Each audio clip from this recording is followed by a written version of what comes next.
अपने पीछे राजकुमारी झुनझुन को देखकर कुछ समय के लिए दोनों किसान बुरी तरह से घबरा गए।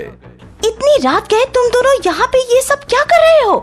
हमें रात को नींद नहीं आ रही थी, इसलिए हम लोग बगीचे के सूखे वृक्षों को कुएं का पानी पिलाकर हरा भरा कर रहे थे। तुम्हें किसने कहा ये सब वृक्ष है? अगर ये सब वृक्ष नहीं है तो क्या ये सब यहाँ की टिड्डियाँ हैं? हाँ, ये सब यहाँ की टिड्डियाँ ही हैं। अरे ये चमत्कारी मछली कहाँ चली गई? वो चमत्कारी मछली मैं ही हूँ। लेकिन ये कैसे हो सकता है? आप तो इस टिड्डे वाले ग्रह की राजकुमारी झुनझुन हैं और आप एक टिड्डी हैं। नहीं, ऐसा नहीं है। ना तो मैं टिड्डी हूँ और ना ही मेरा नाम झुनझुन है। इतना ही नहीं, मैं इस ग्रह की रहने वाली भी नहीं हूँ और ना ही मैं यहाँ की कोई राजकुमारी हूँ। ये आप क्या कह रही हैं? तो फिर आखिर आप कौन हैं? आप मुझे अपना पूरा परिचय दीजिए। पहले तुम दोनों मुझे ये बताओ कि क्या तुम लोग मुझे यहाँ से निकालने में मेरी सहायता करोगे? हाँ हाँ, हम आपकी सहायता जरूर करेंगे। वो देखो, 2 सैनिक इधर ही आ रहे हैं। हमें छुप जाना चाहिए। नहीं, डरो मत। मेरे रहते ये तुम्हारा बाल भी बांका नहीं कर सकते, लेकिन मैं इन्हें अब नहीं छोड़ सकती हूँ, क्योंकि इन्होंने तुम दोनों के साथ अकेले में बात करते हुए मुझे देख लिया है। इसलिए अब मैं इन दोनों सैनिकों को भी वृक्ष बना दूंगी। तुम दोनों इस बगीचे में कटहल के वृक्ष बन जाओ। अब मैं यहाँ से जा रही हूँ, क्योंकि यदि और सैनिक आ गए तो मुझे उन्हें भी वृक्ष बनाने पड़ेंगे, जबकि बगीचे में अब जगह कम होती जा रही है। अब मैं जा रही हूँ।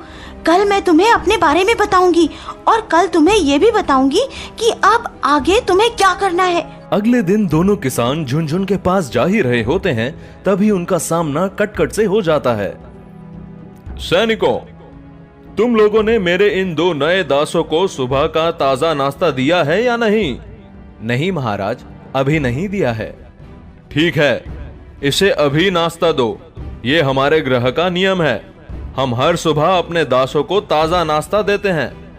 चलो हमारे साथ, हम तुम्हें नाश्ता देंगे। ये कैसा ग्रह है? यहाँ नाश्ता भी सैनिक ही देते हैं? हाँ, ये सुबह वाला नाश्ता हम लोग ही तुम्हें रोज दिया करेंगे, लेकिन ये वो वाला नाश्ता नहीं है जो तुम समझ रहे हो। ये नाश्ता है लात मुक्का घूसा, जो तुम दोनों को अब पड़ने वाली है। ये कैसा नाश्ता है यहाँ का? अब तुम्हें ऐसा ही नाश्ता रोज सुबह मिला करेगा। अब जाओ यहाँ से और राजकुमारी की सेवा करो। दोनों किसान जब सैनिकों से पिटकर राजकुमारी झुनझुन के महल में पहुँचते हैं, तब राजकुमारी झुनझुन उन्हें अपना वास्तविक परिचय देती है। तुम जिस पृथ्वी ग्रह से यहाँ आए हो, मैं उसी पृथ्वी ग्रह की रहने वाली हूँ। क्या? तुम्हें ये जानकर आश्चर्य हुआ ना? तो सुनो, मैं तुम दोनों को अपने बारे में और भी बहुत कुछ बतलाती हूँ। मेरा नाम झुनझुन नहीं है, मेरा नाम स्वाति है और मैं कोई टिड्डी विड्डी नहीं हूँ। मैं एक मानव कन्या हूँ। मैं एक बहुत ही सुंदर लड़की हूँ। क्या तुम ये सच कह रही हो? मैं हमेशा सच ही बोलती हूँ। मैंने अपने जीवन में आज तक कभी भी झूठ नहीं बोला है। फिर तुम्हारे साथ ये सब किसने किया? कटकट ने।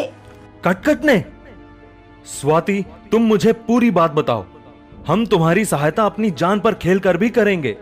तुम दोनों का ये उपकार मैं कभी नहीं भूलूंगी।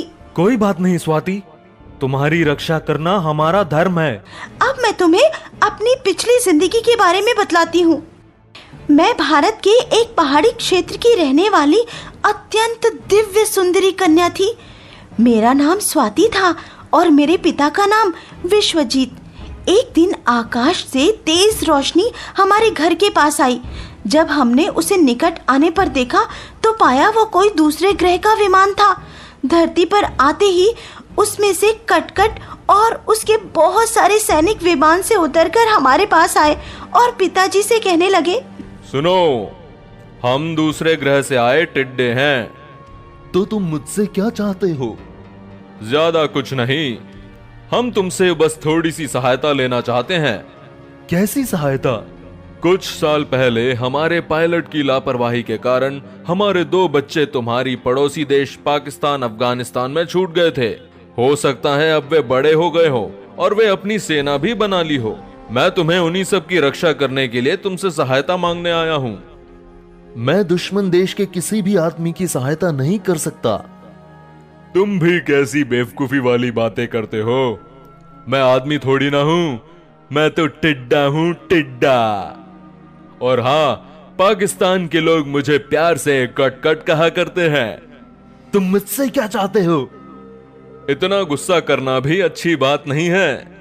देखो ना, तुम्हारे साथ एक सुंदर सी बेटी भी है और मेरे पास सैनिक भी हैं और विमान भी है। अच्छा छोड़ो, अब काम की बात ध्यान से सुनो।